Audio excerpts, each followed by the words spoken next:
Hello बच्चों, आप करेंगे question 6। Which is the largest in 6 whole 2/3%, 3/20 and 0.14। तीन फ्रैक्शन आपको गिवन है, तीनों में से आपको बताना है कौन सा फ्रैक्शन आपका लार्जेस्ट है।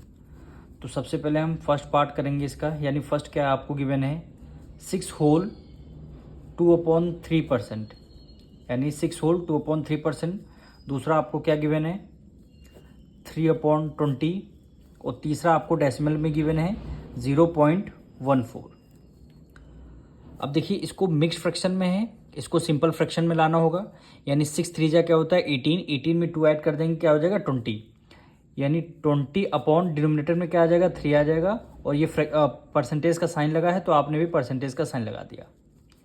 अब देखिए, अब न्यूमरेटर में अगर परसेंटेज का साइन लगता है तो उसको हटाने के लिए डिनोमिनेटर में क्या कर देंगे 100 से मल्टीप्लाई करेंगे। यानी 20 ऊपर से परसेंटेज का साइन हटेगा, नीचे किससे मल्टीप्लाई हो जाएगा 100 से डिनोमिनेटर को मल्टीप्लाई करना है। यानी डिनोमिनेटर में क्या आ जाएगा 100 आ गया। अब इसको आपको सॉल्व करना है।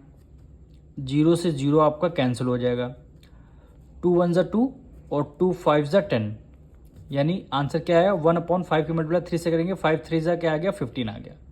अब इसको हमको डेसिमल में कन्वर्ट करना है, तो इसको 15 को 1 से हमें क्या करना होगा डिवाइड करना होगा, यानी 1 हमारा अंदर रहेगा।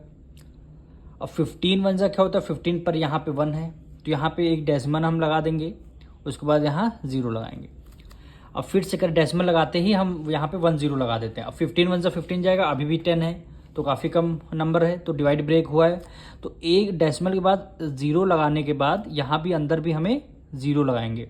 अब यहाँ पे 100 हुआ। अब 15 6 ज़ा क्या होता है 90, 15 की मल्टीप्लाई 6 से करेंगे 15 6 ज़ा क्या होता है 90। अब यहाँ पे 0 आया, 10 में से 9 गया 1 आया, यानी डेसिमल के बाद 2 डिजिट हमें मिल चुके हैं। तो यानी यहाँ पे लिख देंगे 0.06, डेसिमल के बाद 2 डिजिट हमें आंसर मिल चुका है। अब इसको हम 3/20 को कन्वर्ट कर देंगे डेसिमल में, तो 20 हमें क्या लिखना बाहर लिखना है और 3 को हमें अंदर रखना है। अब 21 है यानी काफ़ी छोटा है, पॉइंट लगाएंगे यहाँ पे लिख देंगे 0। 21 ज़ा क्या हो जाएगा 21 टाइम्स गया, ये आपका 0 हो गया, 3 में से 2 गया 1 आ गया। पॉइंट ऑलरेडी पहले से लगा तो 1 0 आप लगा लेंगे। 20 की मल्टीप्लाई किससे कर जाए 100 आ जाए 5 टाइम्स, यानी 25 ज़ा क्या हो जाएगा 100 हो जाएगा। रिमाइंडर क्या 0 आ गया। अब आंसर क्या है 0.15 आया, तो यहाँ पे लिख देंगे 0.15। और थर्ड पार्ट में आपको ऑलरेडी पहले से ही पॉइंट में गिवन था। अब देखिए यहाँ पे है 0.06, यहाँ पे है 0.15, यहाँ पे है 0.14। तीनों में से आपको लार्जेस्ट विच इज़ लार्जेस्ट, मतलब तीनों नंबर में से आपको लार्जेस्ट नंबर बताना था। तो यहाँ पे देखिए डेसिमल से पहले देखिए यहाँ भी 0, यहाँ डेसिमल से पहले यहाँ भी 0, डेसिमल से पहले यहाँ भी 0। अब आपको डेसिमल के बाद की वैल्यू देखनी है, सिंगल डिजिट आप देखेंगे, या डेसिमल के बाद क्या है यहाँ पे 0 है, यानी एक डिजिट हम अभी देख रहे हैं। यहाँ भी देखिए डेसिमल के बाद आपका 1 है, यहाँ भी डेसिमल के बाद 1 है, तो दोनों में 1 है, यहाँ 0 है, तो ये दोनों आप बराबर हुई, यानी ये वाला नंबर छोटा हो गया। अब ये इन दोनों में आते हैं। अब देखिए 1 1 देखिए दोनों में 1 1 आ गया सेम, 1 1 आ गया सेम। अब 1 के बाद वाले डिजिट यहाँ पे देखिए 5 है, यहाँ पे देखिए 4 है, तो ग्रेटर कौन सा हुआ 5 हुआ, तो वैल्यू आपकी 0.15 ग्रेटर हो जाएगी। तो 0.15 किसका नंबर है 3/20, तो यहाँ पे लिख देंगे 3/20 इज लार्जेस्ट फ्रैक्शन।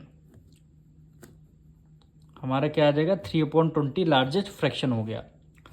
यहाँ पे देखिए 0.06, यहाँ पे डिजिट के पॉइंट के बाद 0 था, तो इसलिए ये नंबर आपका छोटा हो जाएगा। अब इन दोनों में कंपेयर करेंगे, देखिए डेसिमल 1 है, यहाँ डेसिमल 1 है, 1 1 सेम आ गया। अब जब सेम आ जाता है उसके नेक्स्ट डिजिट यहाँ 5 है, यहाँ 4 है, तो ग्रेटर कौन सा 5 हुआ, तो यानी 0.15 नंबर ये आपका ग्रेटर हो गया, यानी 3/20 आपका आंसर राइट हो जाएगा।